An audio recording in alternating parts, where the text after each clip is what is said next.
आप सबको मेरा नमस्कार। और आज विजय चौक पर इस प्रेस वार्ता करने का एक विशेष कारण है। कल रात को कांग्रेस के तमाम नेताओं को, हमारे सांसदों को, हमारे पदाधिकारियों को, विपक्ष के काफ़ी सारे लोगों को, कांग्रेस के ऑफिशियल हैंडल को एक्स की तरफ से एक ये मेल आया। आज़ादी का 75वां साल, संविधान का 75वां साल ये देश मना रहा है। इस पर गहन चर्चा हो रही है। उस चर्चा में बीजेपी के नेता और इस देश के गृह मंत्री बेहद अपमानजनक बातें कर रहे हैं डॉक्टर अंबेडकर के लिए, बाबा साहब के लिए जो बातें कर रहे हैं वो अक्षम्य अपराध है। उसके लिए उनसे देश माफी की उम्मीद करता है। देश ये आशा करता है कि वो माफी मांगेंगे अपने इस अक्षम्य पाप के लिए और उनको बर्खास्त किया जाएगा उनके पद से। लेकिन बजाय वो होने के, अमित शाह, मोदी सरकार और इस देश का पूरा तंत्र लगा हुआ है उनको बचाने के लिए। अमित शाह ने अक्षम्य अपराध किया, बाबा साहब अंबेडकर का अपमान करके सदन के अंदर। उनको बचाने के लिए खुद मोदी जी उतर आए मैदान में। और जब उससे भी बात नहीं बनी तो उन्होंने ट्विटर, मतलब एक्स जो प्लेटफॉर्म कहलाता है, उसको निर्देशित किया कि उनका जो वीडियो है वो उल्लंघन करता है देश के कानून का और उसको प्लेटफॉर्म से हटा दिया जाए। लेकिन ट्विटर ने हमें लिखकर यह सूचित किया है कि अभिव्यक्ति की आजादी के तहत एक्स उसको नहीं हटाएगा क्योंकि उसने किसी कानून का उल्लंघन नहीं किया है। हमें जानकारी देने की पारदर्शिता के अंदेशे से उन्होंने हमें यह मेल भेजा है। आप क्यों एक्स को निर्देशित कर रहे हैं आपका वो वीडियो हटाया जाए? आप किस मुंह से बोलते हैं कि वो वीडियो तोड़ मरोड़ के है? मेरे हाथ में अमित शाह जी की ये स्पीच है और ये मैं अपने घर से लेकर नहीं आई हूं। ये राज्यसभा की वेबसाइट से जो अनएडिटेड स्पीचेस मेंबर्स की होती है उनका वक्तव्य है। पेज नंबर 344 पर जाइएगा, 34 पन्नों की उनकी स्पीच है। और पेज नंबर 344 के लास्ट पैराग्राफ में वो साफ कहते हैं, मान्यवर, अभी एक फैशन हो गया है, अंबेडकर अंबेडकर अंबेडकर। इतना नाम अगर भगवान का लेते तो 7 जन्मों में स्वर्ग मिल जाता। अच्छी बात है। ये शब्द मैंने नहीं कहे हैं, कांग्रेस पार्टी ने नहीं कहे हैं, विपक्ष ने नहीं कहे हैं। ये शब्द गृह मंत्री अमित शाह ने इस देश के सदन में कहे हैं। ये कोई तोड़ा मरोड़ा किसी तरह का वक्तव्य नहीं है। इस वक्तव्य का साक्ष्य राज्यसभा की वेबसाइट पर, जहां पर मेंबर्स की स्पीच होती है, वहां का प्रिंट आउट आपको दिखा रही हूं। 34 पन्ने में उनका वक्तव्य है। पेज नंबर 344 पर यह बात वो साफ अंकित करते हैं। आपको इस अक्षम्य अपराध की माफी मांगनी चाहिए। आपको इस अक्षम्य अपराध के लिए इस देश के सामने हाथ जोड़ के खड़े होना चाहिए। लेकिन बाबा साहब का अपमान करने के बाद आप हमें डराने धमकाने का काम कर रहे हैं। तो शायद आप ये भूल गए कि हम ना आपकी कभी गीदड़ धमकियों से डरे हैं और ना कभी डरेंगे। आप एक्स नहीं, तमाम और प्लेटफॉर्म्स को लिखिए। ये देश आपका सच जान चुका है, क्योंकि बाबा साहब का अपमान आपने भले आज किया हो, लेकिन जो भावना आपको आपके पुरखों ने सिखाई है वही दिख रही है। आपके पुरखे बाबा साहब के पुतले जलाते थे, बाबा साहब को घोर हिंदू विरोधी बताते थे। आपके पुरखे बाबा साहब के लिए क्या क्या चीजें उन्होंने उल्लेख किया है अपने ग्रंथों में, अपने लिखावट में, वो साफ दिखता है। आपके पुरखों ने बाबा साहब को लिलीपुट बता दिया। आपके पुरखों ने उनके घर पर धावा बोला था 1949 में। तमाम चीजें हैं। उनको मिलकर चुनाव हराया आपके पुरखों ने। और अब आपकी सोच, अगर आपको लगता है कि हम आपकी गीदड़ धमकियों से डर जाएंगे, तो ऐसा नहीं होगा। आपकी सीबीआई, आपकी ईडी, आपकी इनकम टैक्स, आप जो बार बार विपक्ष के खिलाफ और अभिव्यक्ति की आजादी को खत्म करने के लिए लगाते हैं, लोग डर के बैठ जाते होंगे। हम उनमें से नहीं है। आपने अक्षम्य अपराध किया है, आपने बाबा साहब का अपमान किया, और आप जब जब ये करिएगा, चट्टान की तरह कांग्रेस पार्टी को, हमारे नेताओं को, इस देश के विपक्ष को सामने खड़े पाइएगा। लेकिन बजाय अपराध पर कार्रवाई हो, बजाय इस अक्षम्य अपराध की माफी मांगी जाए, बजाय नरेंद्र मोदी अमित शाह को बुलाकर यह कहें कि तुमने जो किया वो गलत किया, इस देश की आत्मा के साथ तुमने खिलवाड़ किया है, तुम माफी मांगो, वो क्या करते हैं? ये बीजेपी के ऑफिशियल ट्विटर हैंडल से आप लोगों के लिए तस्वीर लाई हूं। कल समूचे विपक्ष ने बाबा साहब की हाथ में तस्वीर लेकर सदन में प्रदर्शन किया और बीजेपी के ऑफिशियल ट्विटर हैंडल ने कल रात को 10:45 पर यह फोटो लगाई, जहां पर बाबा साहब की फोटो हटा दी गई और उस फोटो की जगह जिनको वो राष्ट्र विरोधी मानते हैं, जॉर्ज सोरोस की तस्वीर लगा दी गई। बाबा साहब आपके लिए इतने छोटे, इतने अदने हैं कि आप उनको हटाकर किसी की भी तस्वीर लगा देते हैं। क्या हो गया है आप लोगों को?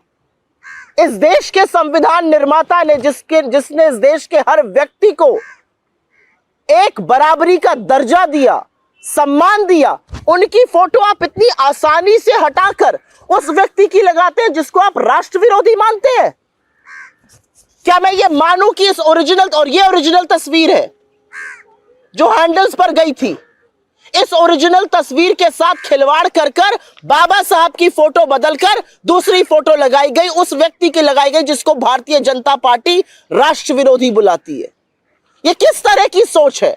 और इसी सोच के चलते जब खबरें आती हैं कि डॉक्टर अंबेडकर की मूर्ति खंडित कर दी गई, कहीं पर सिर तोड़ दिया गया, कहीं पर हाथ पैर तोड़ दिए जाते हैं मूर्ति के, कहीं पर मूर्ति ध्वस्त कर दी जाती है, ये सोच है, ये वो सोच है, ये वो मनुवादी सोच है, वो मनुस्मृति से निकली हुई सोच है, जिसके चलते अमित शाह सदन में अपमान करते हैं और बीजेपी सोशल मीडिया पर अंबेडकर जी की फोटो हटाकर दूसरे की फोटो लगाती है। इसी सोच के तहत इतनी ही आसानी से वो इस देश के संविधान को बदलना चाहते हैं, लेकिन ऐसा होगा नहीं। असल तस्वीर ये है और असल तस्वीर में आपको डॉक्टर अंबेडकर एक बार नहीं 1000 बार मिलेंगे। और अगर आपको लगता है हम चुप हो जाएंगे तो ऐसा होगा नहीं। इस मंच से हमारी मांग है, जो हमारी पार्टी, हमारे अध्यक्ष ने करी है, अमित शाह हाथ जोड़ के माफी मांगे, इस्तीफा दे और ये जो दूसरा अक्षम्य अपराध किया है इसके लिए बर्खास्तगी हो जिन लोगों ने ये किया है। नरेंद्र मोदी को क्या लगता है वो सदन में कुछ भी कहेंगे, वो कोई भी झूठ परोसेंगे, उनका आधा चरण वंदन करता हुआ मीडिया कुछ भी दिखाएगा? मैंने आपके सामने 3 साक्ष्य रखे। पहला, राज्यसभा की वेबसाइट से अनएडिटेड स्पीच जो अमित शाह की उस पर लगाई गई है, पेज नंबर 344 का लास्ट पैराग्राफ वही कहता है जो हमने दिखाया है। हमने कुछ भी तोड़ा मरोड़ा नहीं है। और अगर आपको लगता है कि हम आपकी गीदड़ धमकियों से डर जाएंगे तो वो होगा नहीं। दूसरा साक्ष्य मैं आपके सामने ये रख रही हूं, ये एडिटेड तस्वीर जहां पर बाबा साहब की तस्वीर को आसानी से हटा दिया जाता है, और ये अनएडिटेड तस्वीर तीसरा साक्ष्य रख रही हूं जहां पर बाबा साहब की तस्वीर है और सदैव रहेगी। I will very briefly make a statement in English. It is imperative that the country knows what is happening all around. Late last evening at about 7:30, 7:45, a bunch of us from the Congress party, members of the opposition, Congress's official handle, including myself, we got a mail from X, formerly known as Twitter. And this mail very clearly indicates that the Ministry of Home Affairs and the IT department have written to them to take down the video of Amit Shah that we had posted. It allegedly says that we violated certain laws. I fail to understand which law was violated. Twitter then goes on to say that given the freedom of speech and expression, they will not take it down. But in the interest of transparency, they have informed us. I have 2 questions to ask of Amit Shah. If you have nothing to hide, why do you want this video to be taken down? Because this video is neither forged, nor clipped, nor edited. And the reality is right here. There is a 34-page speech of Amit Shah that has been posted on the Rajya Sabha website, unedited speeches of members.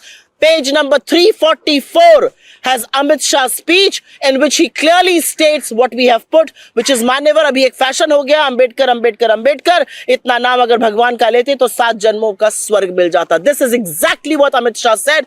The proof of the pudding is right here on the Rajya Sabha website in his unedited speech. This is exactly the part we have played. There has been no distortion, no editing, nothing at all. The reality is, you have insulted Dr. Ambedkar. You have nowhere to hide. You should ideally apologize to this country and resign. But instead, you think you can intimidate India's opposition. You think you can coax us into taking down any of those videos. We will not do that. I also want to point out that for a party and for a government that employs CBI, ED, income tax to silence freedom of speech and expression, if you think we'll keep quiet, we will not. But amidst this controversy, at about 10:45 last evening, when Amit Shah has insulted the founding fathers of our country, the Dr. Baba Saheb Ambedkar himself, here is a picture from the BJP's official handle. At 10:45, this picture was posted. This is an edited picture where the photograph that members of parliament were holding to protest against what Amit Shah has done, his pictures were edited, and instead, George Soros's pictures were put. I have one question to ask of the BJP. How dare you replace the pictures of Baba Saheb Ambedkar, and how dare you replace him with a man you call anti-national? We don't. You call him anti-national. And you think Baba Saheb Ambedkar can be so easily replaced by a man you call anti-national? This is the original picture. This has the pictures of Baba Saheb. This has the postcards of Baba Saheb that our members of parliament were holding. This picture has been edited, and this is what they have done.